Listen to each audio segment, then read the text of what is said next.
Hello and welcome to Understanding Astrology and Psychology Bridge series. In these series of videos, we are going to uncover the hidden layers between understanding the 9 Enneagrams in the Enneagram system of psychological evaluation, which has got 9 basic archetypes, bridging with the 27 Nakshatras in the 12 zodiac signs of Vedic astrology. And we shall also borrow in from the 16 Myers-Briggs type indicators of personality into the 27 Nakshatras in 12 zodiac signs. So we'll basically bring in the Enneagrams as well as MBTI models into the 27 Nakshatras. So there'll be basically 27 videos of each. This is the introduction part of every video. And how we are going to cover that is by taking a standard format. This is for Shani Nakshatra, for example, where we are going to discuss the talents, abilities, ambition, and fulfillment in career first. Then we are going to do some SWOT analysis, strength, weaknesses, opportunities, and threats to each from a personality perspective. Then we are going to have some keywords which is discussing the different career possibilities for such nakshatras, especially if it's the Lord of the D1 or the D10. Best working relationships it has with other nakshatras, for example, this one has with Kritika, Rohini and Vrikshira.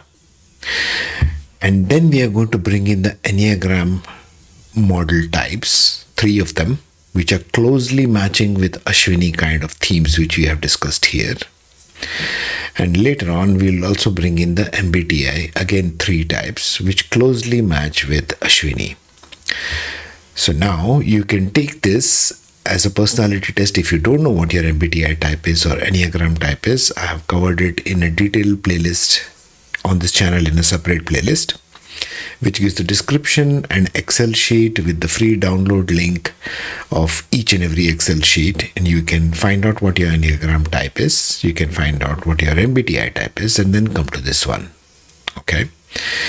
The rules are basically the same. To begin with, you can start with these 4 basic sets of rules. How do I start?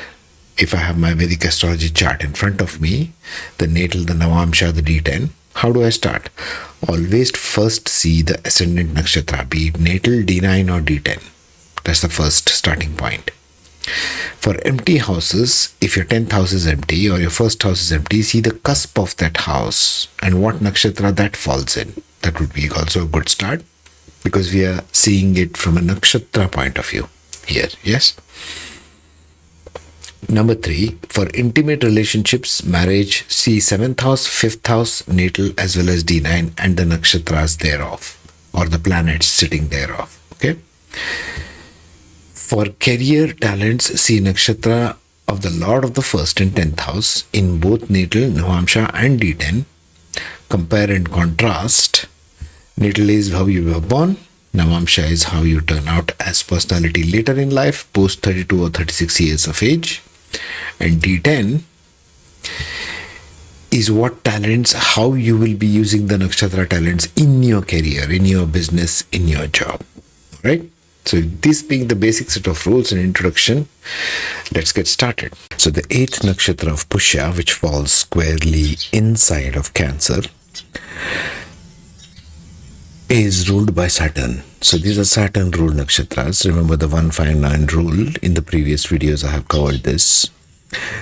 Saturn Rule Nakshatras, which are Pushya, going into Anuradha and going into Uttara Bhadrapada. These are very deeply emotional nakshatras. Ironical because Saturn is a very dry planet, doesn't have emotions. What does it signify then? You might ask. See, Saturn rule nakshatras are all falling first of all into water signs. It's falling in Cancer, in Scorpio and in Pisces. And Saturn, just take the significators. Saturn is a storehouse. Saturn keeps storing all the karmas of people. It's a storehouse now stored in emotional body because it's going into water signs. In this case, bringing back Cancer. Next goes in Scorpio, then goes into Pisces. So the flowing water, the still water and the ocean, right? Thinking of in terms of water bodies. So Essentially, what does this tell us? The storehouse is keeping our emotional body karma stored, and it is coming out to play now in this lifetime. So, whatever planets are sitting here in these Saturn Nakshatras, Pushya, Anuradha, and Uttar Bhadrapada, you need to pay attention to the emotional body part of it. You're bringing some stored karma, good and bad, it's always both, and it's coming out to play this time. If Saturn itself sits here, meaning lots of emotions are carried here and you want to play that out. Okay, just a sideline there. Now, Pushya Nakshatra, specifically, what life lesson does it have? It has some life lesson, right? Its life lesson is do not hold back action thinking there isn't enough knowledge or wisdom yet. Both effort and knowledge are necessary, meaning what? We all tend to do this, right, at one point or the other. Meaning we all tend to say, no, I would have enough knowledge about this and this, enough to go and teach it yet, or enough to go and take action on it yet. Don't hold back action thinking there isn't enough knowledge. You can be a teacher even when you're a student.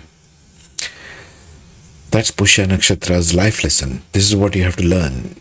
If Mercury is in Pushya Nakshatra, you can start teaching very earlier on in life. It's a teacher. Saturn as a teacher can be a greater teacher than Jupiter, by the way. Saturn teaches through hard life experience, for example. Alright, so remember this as we go along. Saturn with Moon can make really deep thinkers. And Saturn and Moon in this nakshatra will be, very nurturing type of energy, very deep thinking kind of energy. So where does Pushya fall in? 3 degrees 20 minutes of Cancer to 16 degrees 40 minutes of Cancer. Talents include organization, leadership, and compassion. Very powerful attributes. It's a very nurturing sort of nakshatra. Abilities include building structures. Saturn loves to build structures, managing teams, and providing support. I know of Pushya Nakshatra ladies who are retired from such jobs. They have been corporate communicators, for example. Ambition, to create stability and lead with compassion. They are great leaders. Because lead with compassion is what is lacking in this day and age, isn't it? It's all about money. It's all about shareholder value and other nonsense. Provide security. So they provide security also. Fulfillment in career comes from management, administration, social services. So these are management people. Pushya Nakshatras, a strong Pushya Nakshatra will want these things, okay? They are strong leaders within themselves. Saturn and Moon is within yourself, not trying to derive things from external world. Sun, on the other hand, is the enemy of Saturn, astrologically speaking, because it's the classic opposition of father and son. Plus Saturn wants to do for the masses, Sun wants to do for fame. So the intent is slightly different of the planets. This one gives status. Strengths of Pushya: organized, compassionate, and supportive. Weaknesses include over-responsibility, rigidity, and emotionally overloaded. Cancer, Moon. That's why I'm saying for Saturn Nakshatras, be very careful about your emotional body. What are you absorbing in your emotional body? You need to release that. You need to work on releasing emotions. Opportunities in more leadership roles, administrative positions, and supportive fields. They are like the base. Saturn is like the base of the civilization. Threats: stress from over responsibility, conflicts from rigidity. Saturn can become too rigid. Emotional burnout because it is sitting in the house of Cancer. Keywords, professionally speaking, for Pushya is healthcare career, healthcare professional, medical career, nurse, doctor, caregiving. Pushya means a nurturer. Cancer is here to support the masses. Anywhere Cancer falls in your chart, you are there to support the masses. And within Pushya, it is dominantly so because it is coming in the nakshatra of Saturn. Teaching career, mentor, educator, academic career, and school teacher. Once again, this is something similar to Punarvasu as we are transiting from Punarvasu going into Pushya. But this is a Saturnian kind of teacher. Okay, a mentor who teaches with experience. What's the difference between a coach and a mentor? A mentor has gathered a lot of practical life experience. A coach hasn't. A coach is more of Jupiterian kind of energy. A mentor is more Saturn kind of energy. I've gone through life. I have earned these white hairs on my head. Okay, that's the wisdom. That's graduation. That's Saturn. They're also good at social work career, counselor, social worker, humanitarian career, and non-profit work. Again, Saturn with Moon. Moon for the masses. Saturn is one who works for the benefit of the masses. Best working relationships Pushya can have is with Punarvasu, who enhances nurturing efforts along with emotional intelligence. We just saw that. Ashlesha, which we shall see next, provides intuitive and strategic support. Ashlesha is clever. It is a Mercury rule nakshatra, so it's very clever. It knows all the tricks of the trade. Ashlesha, we'll see that next. Purva Bhadrapada complements leadership with idealism and transformation. Purva Bhadrapada is the last nakshatra of Jupiter.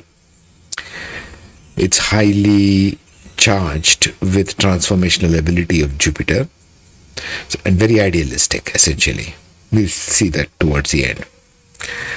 Now let us get into what Enneagram types and what MBTI types match with Pushya, as in we shall take each Enneagram and each MBTI and correlate the characteristics with Pushya. So if you have dominant Pushya in your D1 or D10 chart, and if you have these Enneagram or MBTI types, what careers can be distilled from that? Let's see that next. Now let's see which type of Enneagram help. Okay, so first one in our list is Enneagram type 2, the helper. The helper has these key traits: generous, demonstrative, people-pleasing, and possessive. The fear is being unwanted, unworthy of being loved, which is very dominant because this is a Cancer sign we are talking about with Saturn in it. So there's again that emotional body counterpart.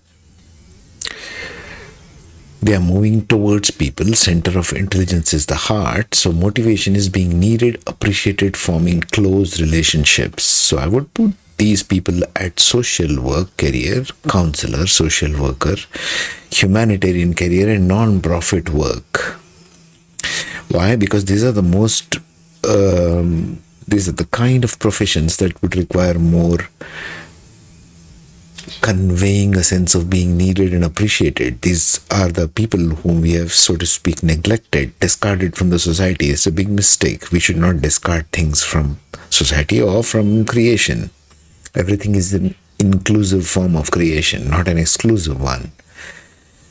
So emotional realness and moving towards people, saying that type 2 Enneagram with Pushya Nakshatra, especially if you have Moon here or Saturn here, look at the combination of planets. Saturn will make it a profession to be in the healthcare professional, medical, being a doctor, nurse, healthcare givers, okay?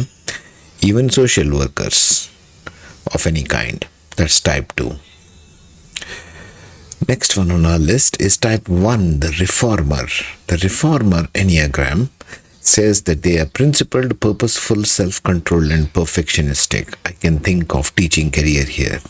Very idealism. Idealistic people. Their basic desire is to be good, to have integrity, and to be balanced. These people make the best teachers, isn't it? That combination. Motivation is striving for perfection and improvement and avoiding criticism. Moving towards people. Again, characteristics being principled, purposeful, and self-controlled. Teaching career, mentors, they'll make excellent mentors to mentor the young folks, or young executives for that matter, educator, academia, school teacher, professors, lecturers, and so on. So Enneagram type 1 with Pushya and Saturn, Mercury, Moon in it. In D1, D10, Lord of 10th will give us this. Enneagram type 9, the peacemaker, is the last one on our Enneagram list. The peacemaker, key traits are receptive, reassuring, complacent, and resigned. These are the easygoing ones. Enneagram type 9. They want to have peace of mind. They can convey peace of mind. See, if you're looking for something, you can convey that easy. You see what I'm saying? That's the lesson of Pushya.